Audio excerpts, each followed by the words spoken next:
జగిత్యాల జిల్లా కొండగట్టులో ఘోర ప్రమాదం జరిగింది. కెనాల్లో పడిపోయింది క్వాలిస్ వాహనం. 12 మందికి తీవ్ర గాయాలయ్యాయి. బాధితులు వరంగల్ జిల్లా ధర్మసాగర్కు చెందినవారుగా గుర్తించారు. వేములవాడ నుంచి కొండగట్టు అంజన దర్శనానికి వెళ్తూ ఉండగా ఈ ప్రమాదం జరిగింది. బ్రేకులు ఫెయిల్ కావడంతో కెనాల్లోకి పడిపోయింది క్వాలిస్. గాయపడిన వారిని జగిత్యాల ఏరియా హాస్పిటల్కి తరలించారు. విజువల్స్ మీరు చూస్తున్నారు ఆర్టీవీ స్క్రీన్ మీద. ఈ కథనం మిమ్మల్ని కాస్త కలవరపరచచ్చు, అయితే మిమ్మల్ని కలవరపాటుకు గురి చేయడం ఆర్టీవీ ఉద్దేశం కాదు. కానీ ఇటువంటి కథనాలు చూసినప్పుడు కాస్త కలవరపాటుకు గురి అవకాశం ఉంటుంది. కాబట్టి దీనికి సంబంధించి తగిన జాగ్రత్తలు తీసుకోవాలని ఆర్టీవీ సూచించడం జరుగుతుంది. ఒక్కసారి దృశ్యాలు మీరు చూడొచ్చు. This is disturbing content, video description is advised. మీరు చూడొచ్చు, వాహనం పూర్తిగా అటువైపు పడిపోయింది. అక్కడ చిన్న గుంతలాగా ఉంది. ఆ గుంతలోకి పడిపోయిన సందర్భం ఆ దృశ్యాలు చూస్తే కనుక అర్థమవుతుంది అక్కడ పరిస్థితి ఎంత దారుణంగా అంటే ఆ ఘటన ఎంత దారుణంగా జరిగి ఉండొచ్చు అనేది ఊహిస్తే చాలు ఒళ్ళు గగురుపాటుకు గురవుతుంది.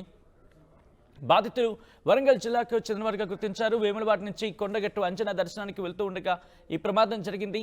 ఈ ప్రమాదంలో గాయాల పాలైన వారిని స్థానిక ప్రభుత్వ ఆసుపత్రికి తరలించి వాళ్ళకి చికిత్స అందించడం జరుగుతోంది.